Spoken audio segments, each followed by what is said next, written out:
Hello, everyone. Welcome today to Warrior of Compassion Studies, Chapter 9, or Study Number 9, Section 2. That's Section 2. I hope that you are having a good time with these studies, and I hope you will continue.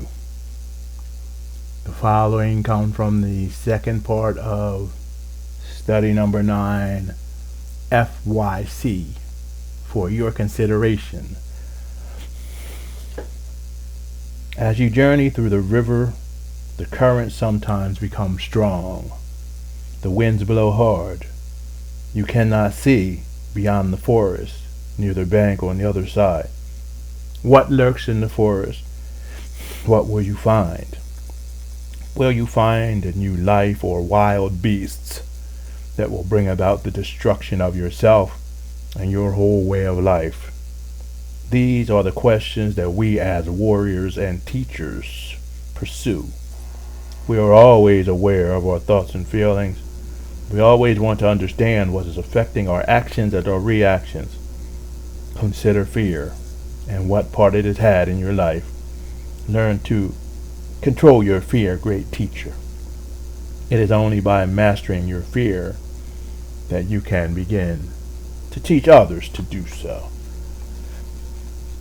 Title essay: Transcending Fear and Finding Gratitude.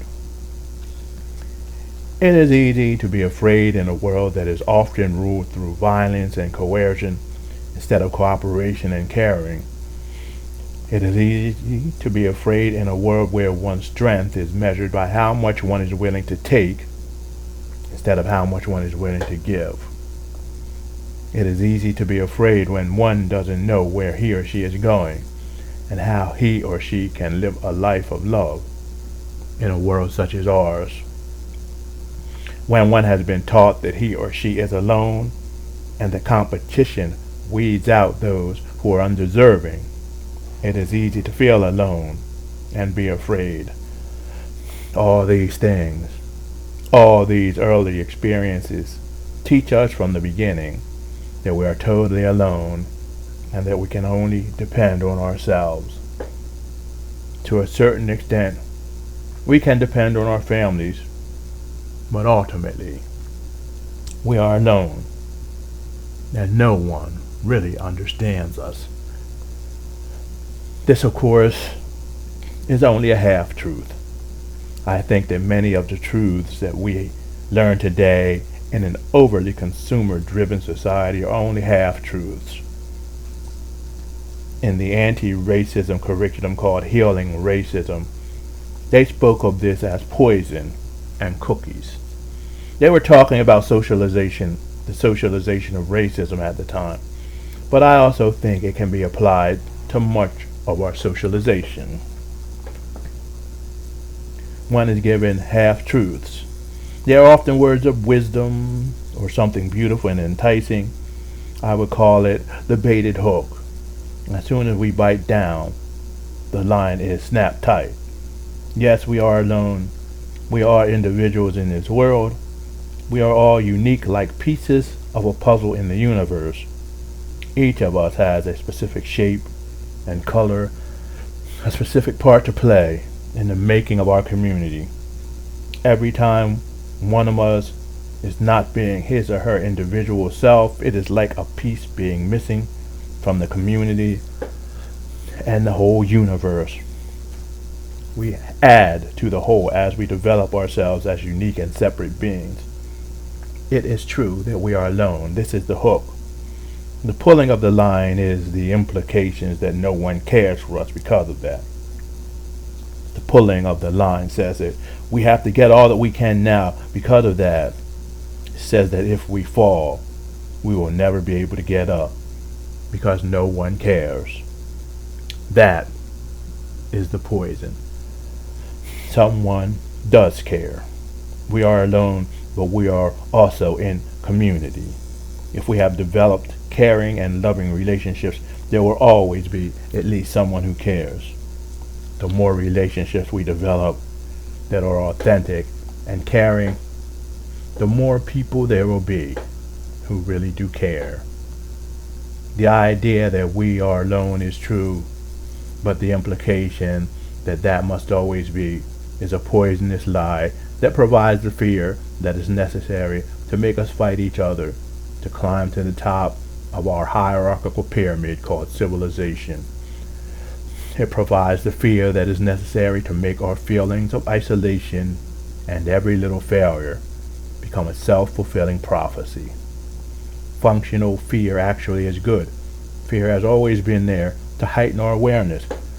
It has been there to pull our awareness back to our internal condition so that we can monitor where we were and what was going on the inside. At the same time, it brought our awareness to our external situation.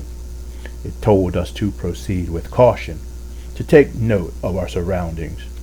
It even gives us the energy to do so. Functional fear can guide us into new paths of discovery. Functional fear helps us to draw permeable barriers. It helps us to realize that new projects, new groups, new people must be approached with a sense of reverence until we become familiar with them. Dysfunctional fear builds walls. Dysfunctional fear locks us into ourselves and paralyzes our thought processes. It makes us feel helpless and makes us build little castles around ourselves instead of liberating us to take chances in a more intelligent way. It also makes us give our power to someone else, to a savior or a system that will take care of us and free us from the rages of an unpredictable future. Navigating this unpredictable future, however, is what life is. When we think of fear in our society, we also often think of dysfunctional fear. Dysfunctional fear is often fostered. In a democracy, it is necessary for the majority of people to give away their power so that those who are in charge will remain that way because it cannot be taken openly. It is profitable to have people afraid of the future in a consumer-driven market. If we can be convinced that we are always alone and can never trust each other, we will be alone and we will always be looking up the pyramid for salvation. Another type of fear is fear of the ultimate, fear of the universe. We are often told that the universe is unfriendly. If we cannot predict what will happen, we are doomed. If we cannot take power over every little thing and conquer every little thing, it will sweep us away into oblivion. It will all become chaos. We are told that chaos or unpredictability is not acceptable. Chaos is dark and dangerous. Monsters are always lurking in the dark, waiting to reach out and grab us. This, of course, intimates that the only way of ruling or working with the world in our universe is by controlling chaos. We have to rid ourselves of it and the whole universe. All of our energy and time must go to learning how to control it, or to those who can teach us how to. All of our resources must go to those who are strong enough and wise enough to control it. We find ourselves back at the pyramid again. Once again, we are giving away our time and energy. Once again, we are giving away our power and creativity, the power that we as a community and society have through the democratic process to make this world a fair and equitable place, giving it away to those at the top of the pyramid so that they will keep us safe from the chaos of the universe. In actuality, however, there were many civilizations that had no such concept of reality. Many indigenous peoples used their time and talent to learn how to live in harmony with the universe. They knew the times and the seasons for doing things. They learned by watching nature. They learned from the animals, and they used the trees and plants for medicine and also looked at them as examples for a fair and just society. They looked at organization as an organic structure where everyone performed a different function but we're all equal. They saw the universe as a place that was always teeming with life. They looked at the universe as a circle where life and death, joy and sorrow were all part of the universe growing and recreating itself daily. They sought not to control the universe, but to live in harmony with the universe. They did not fear chaos, so they did not give their power as individuals participating in a community that was creating a world system to others. They lived as co-creators with the divine, and everyone had their part in creating a system based on the unchanging law of love. The last way I think that fear is used in this society is by projecting negative images of the future. How much money do we spend on insurance? Car insurance, theft insurance, property insurance. Now there's even credit card insurance. We are constantly being told to be scared and to give someone money, not to be scared. One example of this is the cholesterol scare. We are often told that there are 3 different things that are the number one cause of death in this country. How can that all be? How can there be 3? Or a certain number out of 5 people in this group will have a heart attack. I started to only hang around with a group of 3. That way, the 4 of us couldn't have heart attacks. Some of this information is helpful, some of it is factual, but some of it is the hook. Some of it is saying you are not safe. But how can you be safe? Pay me the money that it takes to have these extra exams every year. Pass that money up the hierarchy and you will be safe. We will relieve you of the fear that we are producing. We fear so much because we are told to fear all of the time. We are taught to fear each other. We are taught to fear chaos or the working of the universe. We are taught to fear the future. No wonder we are often afraid. No wonder we can often be led to do hateful things to assuage this fear. The fear of not being beautiful enough, thin enough, muscular enough, tough enough, smart enough. It's pumped into us every day as we watch TV, listen to the radio, open a magazine, or look at billboards, and it is all so that some people can make more money. It is time, however, to dump the God called fear. It is time to develop a society where we can have faith in other people. It's time to begin to break down the walls within ourselves so that we can reach out to others in real loving relationships. I don't only mean reaching out to those who are like us.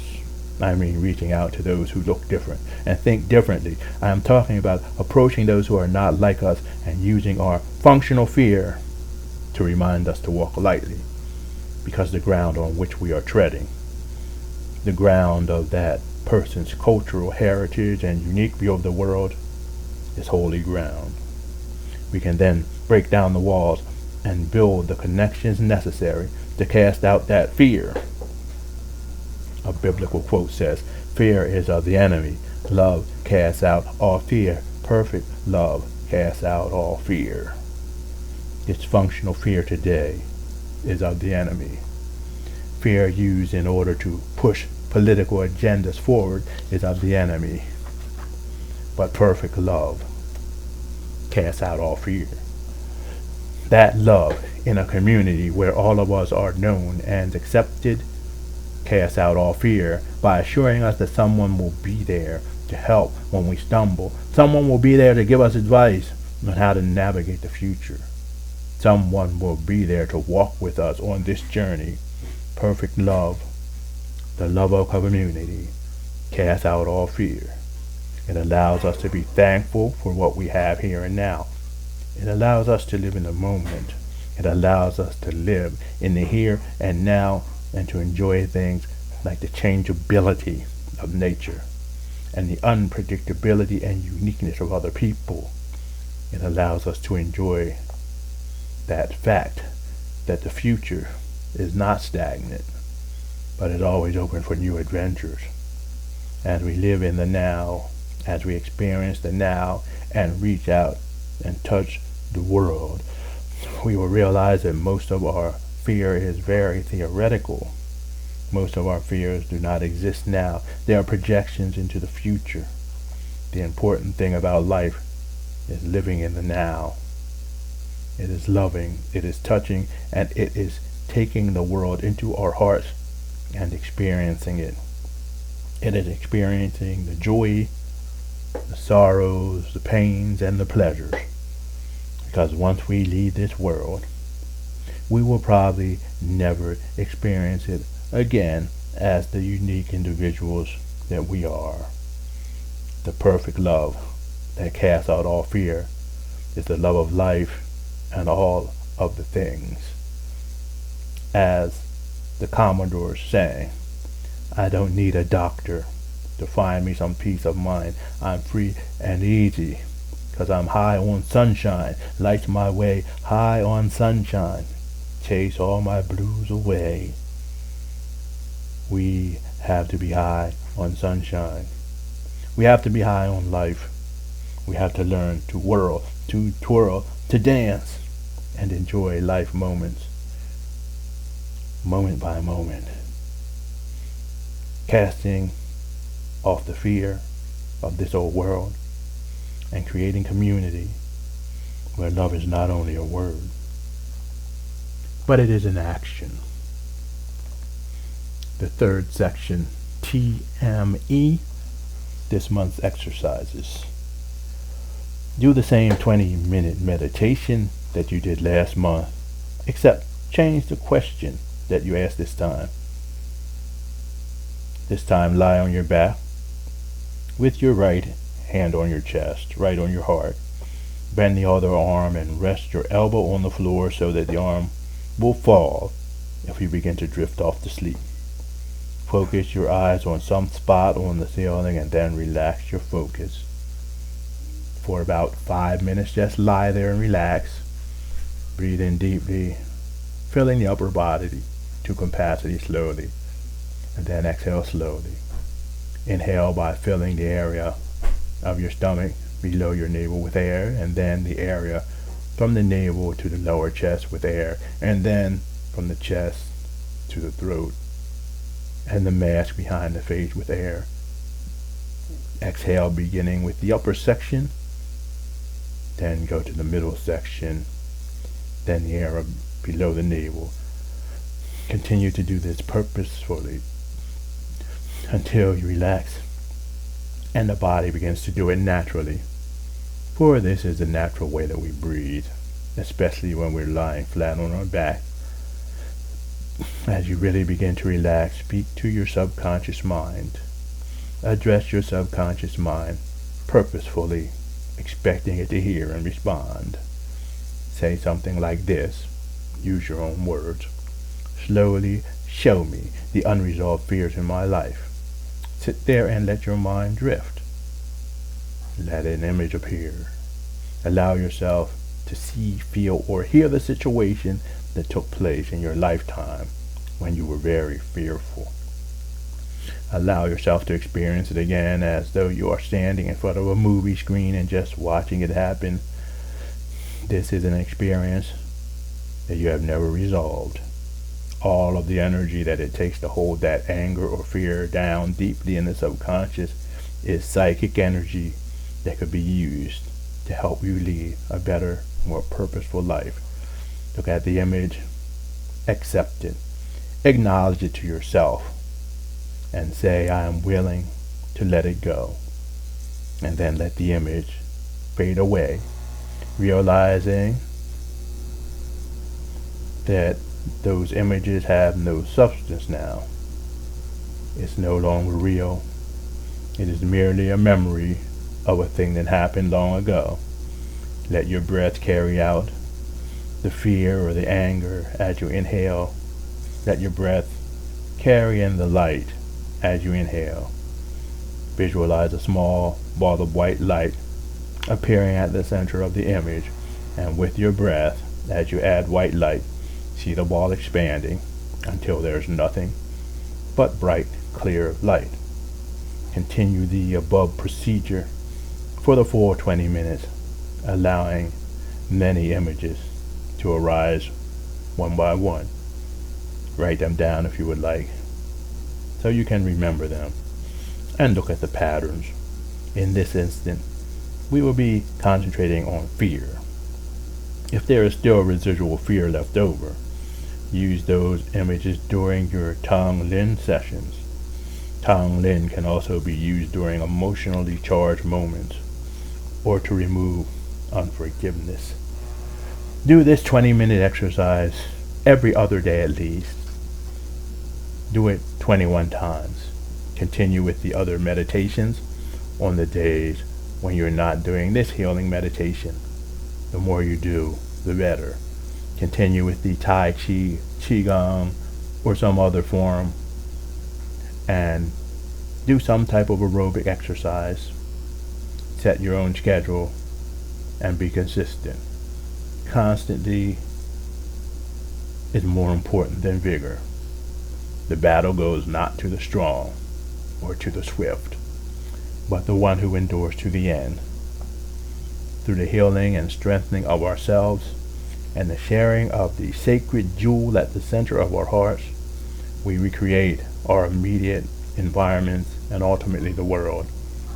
Continue to move forward in strength and courage, warrior and teacher, never forgetting along the path to celebrate and to drink in the joy of the universe and the joy of family and close friends. Joy is all that keeps us alive. Joy is the essence of what many of us call God. And that is the end of study number 9.